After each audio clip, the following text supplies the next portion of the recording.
Assalamu alaikum friends. Today I will discuss how to move taskbar in Windows 10.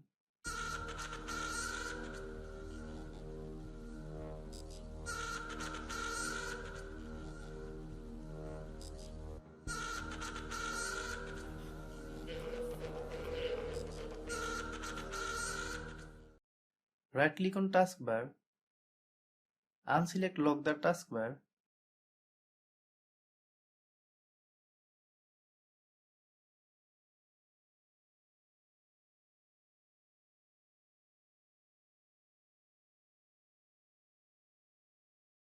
another way is to set the taskbar in any direction you want. Right click on taskbar, click taskbar setting, scroll down until you find taskbar location on screen.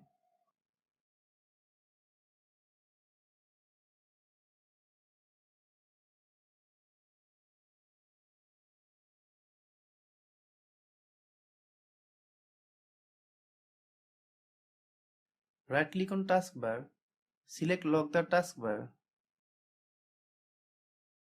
Thanks for watching.